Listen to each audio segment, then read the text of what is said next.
आप सभी का स्वागत है मेरे YouTube चैनल ऑनलाइन पढ़ाई में। और आज के वीडियो का टॉपिक है वेरिएबल। वेरिएबल का मतलब होता है कि जब हम कोई प्रोग्राम बनाते हैं और उस प्रोग्राम से रिलेटेड कुछ वैल्यूज को हमें स्टोरेज में स्टोर करना होता है, तो वो वैल्यूज कहाँ स्टोर होंगी, उसके लिए हम उस स्टोरेज लोकेशन जो है हमारी, उसको कुछ नाम दे देते हैं। ठीक है। फॉर फर्दर जब आपका प्रोग्राम एग्जीक्यूट हो रहा होगा, तो उस पर्टिकुलर स्टोरेज या उस लोकेशन पे जिसको आपने अभी नाम दिया है, वहां पे आप वैल्यूज को स्टोर भी कर सकते हैं, वैल्यूज को मैनिपुलेट भी कर सकते हैं। तो जो नाम मैंने दिया है वहां पे, उस किसी भी पर्टिकुलर स्टोरेज लोकेशन को जब हम कुछ नाम देते हैं, तो उसे हम वेरिएबल बोलते हैं। क्या बोलते हैं? वेरिएबल। ठीक है। जैसे a variable is a named storage location, यानी किसी भी स्टोरेज लोकेशन का नाम है। ठीक है। In a computer program that holds a values और डेटा, जो कि वैल्यू और डेटा को होल्ड करके रखेगा। These values can change during the execution of program. जो वैल्यू हम उस पर्टिकुलर नेम्ड स्टोरेज लोकेशन को भेज रहे हैं, ठीक है, या जो स्टोर है, जब प्रोग्राम आपका एग्जीक्यूशन में होगा, तो वहां पे वो चेंजेस, उस उन वैल्यूज में क्या होंगी? चेंजेस होंगी। Which is why they are called variable. यानी अगर हम उस जो नेम्ड स्टोरेज लोकेशन में जो वैल्यू स्टोर है उसे चेंज कर रहे हैं, मैनिपुलेट कर सकते हैं, तभी हम उसे क्या कर रहे हैं? वेरिएबल बोल रहे हैं। यानी वेरी, जो कि वेरी करने लायक हो, यानी कैपेबल हो, दैट इज वेरिएबल। ठीक है। इन पीएचपी, अगर हम बात पीएचपी करेंगे, तो जो आपका पीएचपी का वेरिएबल है वो हमेशा डॉलर साइन से क्या होता है? स्टार्ट होता है। ठीक है। और डॉलर लगने के बाद, डॉलर साइन के बाद, आप उस वेरिएबल का क्या करेंगे? नाम डिक्लेयर करेंगे, नाम बताएंगे कि उस वेरिएबल का नाम क्या होगा। ठीक है। कुछ इंपॉर्टेंट पॉइंट हैं आपके पीएचपी के वेरिएबल से संबंधित। जैसे सबसे पहला है, अब एज अ पीएचपी, अब सॉरी, यहाँ पे एज आ गए। अब PHP is a loosely type language. यानी ये कैसी लैंग्वेज है? एक loosely type language. Loosely type का मतलब होता है कि हमें, जब हम वेरिएबल को डिक्लेयर कर रहे होते हैं, उस समय हमें वेरिएबल को ये बताने की जरूरत नहीं है कि इस पर्टिकुलर लोकेशन में किस टाइप की वैल्यूज को स्टोर किया जाएगा। यानी अगर आपने कोई वेरिएबल डिक्लेयर किया है, तो आपको उसे बताने की जरूरत नहीं है कि वो इंटीजर वैल्यू स्टोर कर सकता है, स्ट्रिंग वैल्यू स्टोर कर सकता है, या आप उसमें फ्लोट वैल्यू स्टोर कर सकते हैं। यानी लूजली टाइप का मतलब होता है कि ऑटोमेटिकली जो भी वैल्यू से असाइन की जाएगी, उस वैल्यू के अकॉर्डिंग वो अपना टाइप क्या कर लेगा? डिफाइन कर देगा मेमोरी में। ठीक है नहीं? तो ये पीएचपी का एक इंपॉर्टेंट फीचर है कि पीएचपी आपकी क्या है? लूजली टाइप लैंग्वेज है। और लूज टाइप टाइप लैंग्वेज को मैंने आपको बता दिया कि हमें वेरिएबल का टाइप डिफाइन करने की जरूरत नहीं पड़ती है। जिस समय उसे वैल्यू असाइन की जाती है वेरिएबल को, वेरिएबल एज पर असाइनमेंट अपना टाइप कन्वर्ट करके उस वैल्यू को क्या कर देता है? स्टोर कर देता है। ठीक है। After declaring a variable, it can be reuse throughout the code. यानी आपने एक बार वेरिएबल यूज कर दिया, तो उसे थ्रू आउट जितना भी आपका कोड है, उसे आप क्या कर सकते हैं? री यूज कर सकते हैं। ये तो आपको पता ही होगा कि आप किसी भी वेरिएबल में वैल्यू असाइन कैसे कर सकते हैं? With the help of assignment operator. ठीक है। ये नीचे यहाँ पे आपको दिख रहा होगा, ये सिंटेक्स है इसका। ठीक है। यानी डॉलर से आपका वेरिएबल स्टार्ट हुआ, ये उसका नाम है। With the help of assignment operator के थ्रू आप उस वेरिएबल में क्या कर रहे हैं? वैल्यूज ट्रांसफर कर रहे हैं। ठीक है। कुछ रूल्स है आपके पीएचपी वेरिएबल्स को डिक्लेयर करने के। जैसे सबसे पहला रूल है कि आपका पीएचपी वेरिएबल्स हमेशा डॉलर साइन से क्या होना चाहिए? स्टार्ट होना चाहिए। दूसरा रूल है कि आपके पीएचपी वेरिएबल का जो नाम है, वो नाम, उस नाम में केवल एंड केवल आपके A to Z, 0 to 9 और अंडरस्कोर, ये तीन चीजें ही इसमें शामिल हो सकती हैं। इसके अलावा आप चौथी चीज का यूज नहीं कर सकते। ठीक है। A variable name must start with letter और अंडरस्कोर। ये रूल है कि आपका वेरिएबल का नाम या तो लेटर से स्टार्ट होगा या अंडरस्कोर से स्टार्ट होगा। ठीक है, कभी भी वेरिएबल में स्पेस की जगह नहीं है। Variable name can not contain spaces. ठीक है, कभी भी आपका वेरिएबल जो है वो नंबर या कुछ स्पेशल सिंबल से स्टार्ट नहीं होगा। लास्ट जो है इसमें जो मेन इंपॉर्टेंट रूल है इसका, कि इसका जो डिक्लेरेशन पीएचपी वेरिएबल्स जो हैं वो केस सेंसिटिव होते हैं। केस सेंसिटिव मतलब जैसा आप डिक्लेयर करोगे वैसा ही आपको उसे यूज करना पड़ेगा। अगर आप उसके अलावा कुछ और यूज करते हैं तो आप पे एरर आने लग जाएगी, अनडिफाइंड वेरिएबल नेम। ठीक है, नहीं है? तो ये कुछ रूल्स हैं पीएचपी वेरिएबल्स के।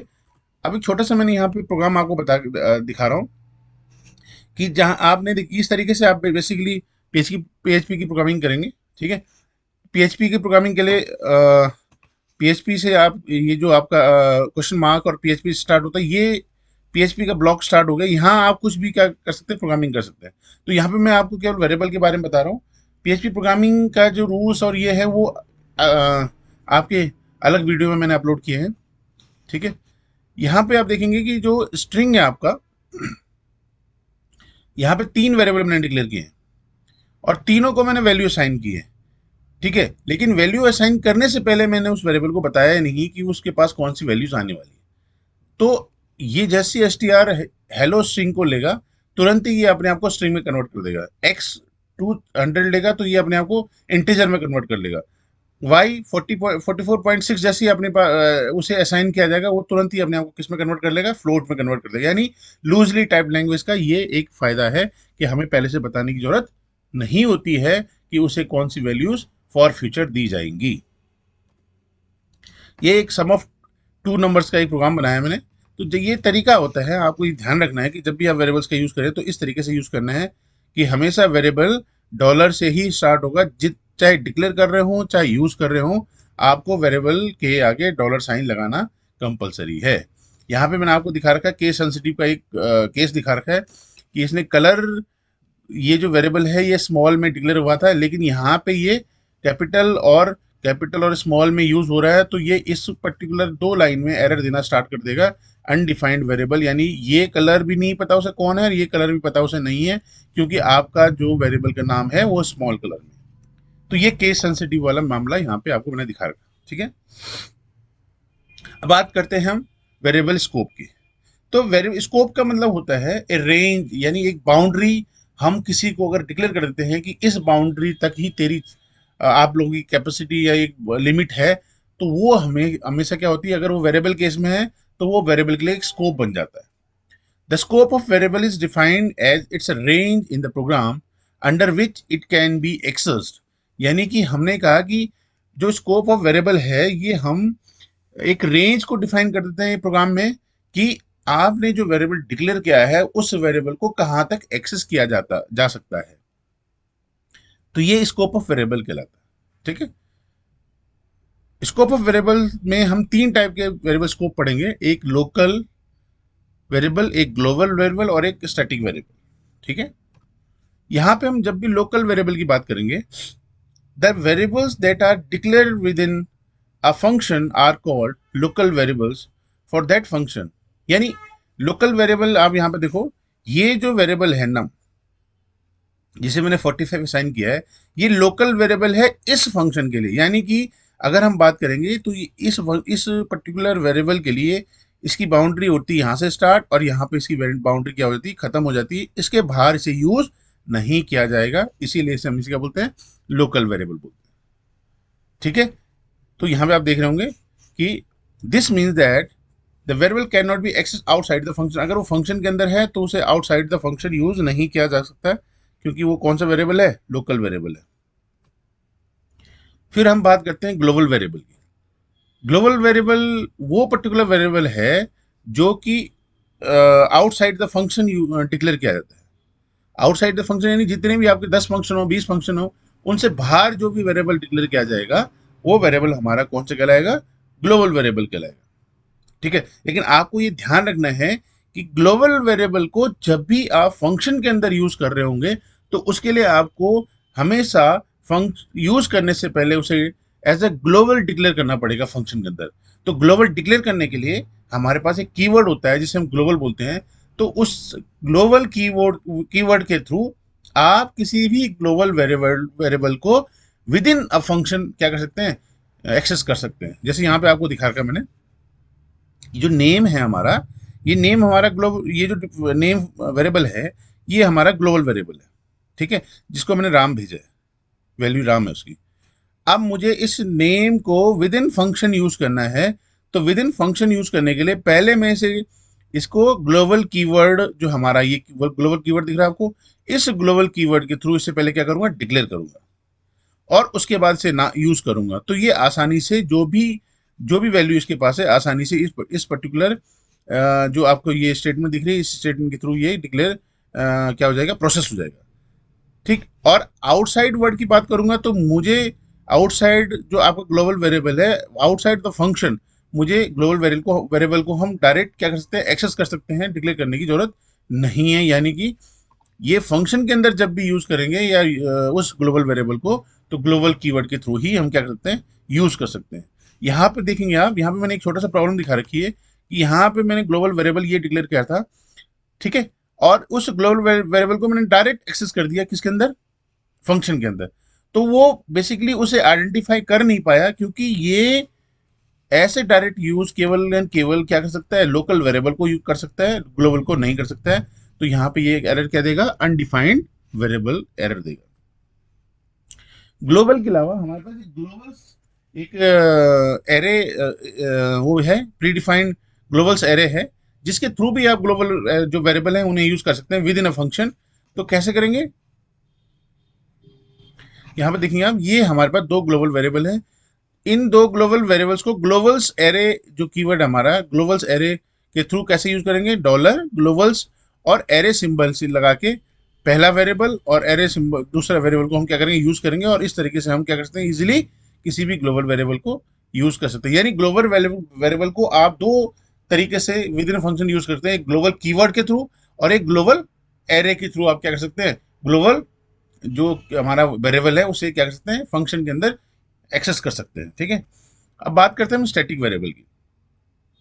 स्टैटिक वेरिएबल का मतलब होता है कि क्यों यूज होता है, मतलब अगर मोस्ट प्रोबेबली हम ये देखें कि आपका जो भी वेरिएबल आपके प्रोग्राम में डिक्लेयर किया जाता है, आफ्टर एग्जीक्यूशन उसे फ्री कर दिया जाता है, उसे डिलीट कर दिया जाता है, ठीक है, उसे हम दोबारा रीयूज नहीं कर। लेकिन कहीं पे हमें ऐसा हो सकता है कि ऐसा वेरिएबल हो कि एग्जीक्यूशन के बाद भी मुझे उसे दोबारा रीयूज करना हो, ठीक है, उसकी वैल्यूज को। यानी जब भी आपकी वैल्यू स्टोर होती है, आप किसी भी वेरिएबल की वैल्यू को स्टोर करते हैं और आपका प्रोग्राम जो है वो एग्जीक्यूट होके बाहर आ जाता है, तो फिर से वो जो वेरिएबल है उनकी जो वैल्यू, वो जो स्टोरेज है वो फ्री हो जाती है। लेकिन कई बार हमें पुरानी वैल्यू की रिक्वायरमेंट होती है, तो उसके लिए हम क्या यूज करते हैं, स्टैटिक वेरिएबल का यूज करते हैं। It is a feature of PHP to delete the variables once it complete its execution and memory is freed. यानी ये PHP का फीचर है कि जब भी आपका कोई वेरिएबल है, यानी आपका जो एग्जीक्यूशन चल रहा है उसके बाद आपके वेरिएबल को वो क्या करता है, डिलीट कर देता है और मेमोरी को फ्री कर देता है। Sometime we need to store a variable even after completion of a function execution. यानी कई बार हमें जरूरत पड़ती है कि आपका फंक्शन एग्जीक्यूट हो चुका है, तब भी मुझे उसकी दोबारा जरूरत है। तो उसके लिए हम क्या यूज करते हैं, स्टैटिक वेरिएबल का यूज करते हैं। उसके लिए किसी भी वेरिएबल को स्टैटिक बनाने के लिए हमारे पास जो कीवर्ड है उसका, उस वेरिएबल से पहले हम क्या लगाएंगे, उस कीवर्ड को उसमें अटैच कर देंगे, और उसके बाद वो वेरिएबल कैसे हो जाएगा, हमारा स्टैटिक वेरिएबल हो जाएगा। ये जो मैंने आपको यहाँ पे फंक्शन बताया, ये एक प्रोग्राम बताया है, इस प्रोग्राम में आप देख रहे होंगे कि ये जो num1 है हमारा, ये स्टैटिक वेरिएबल है, और ये जो है हमारा num2 ये एक नॉर्मल वेरिएबल है। ठीक है। अब हुआ, वो कह रहा है यहाँ पे देखो, स्टैटिक वेरिएबल num1 मैंने इसको 3 दिया और इसको 6 वैल्यू दी है। ठीक है। मैंने num1 को प्लस प्लस किया, यानी इंक्रीमेंट ऑपरेटर का यूज करके, और num2 को भी क्या किया, प्लस प्लस इंक्रीमेंट ऑपरेटर का यूज करके, ठीक है, और मैंने इसे प्रिंट करा। तो ये पहली बार में ये जो num1 है ये तो 4 प्रिंट करेगा, और num2 जो है ये 7 प्रिंट करेगा।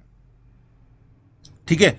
जैसे ही ये एग्जीक्यूशन, ये वाला पोर्शन, ये एग्जीक्यूशन कंप्लीट हुआ, यानी यहां से हमने फंक्शन कॉल की, फंक्शन कॉल करते ही अंदर जाएगा, यहाँ पे ये दोबारा क्या करेगा, इसको एग्जीक्यूट कराएगा, और जैसे ही एग्जीक्यूट होके बाहर आया तो जो आपका num2 है, num2 फिर से जीरो हो गया।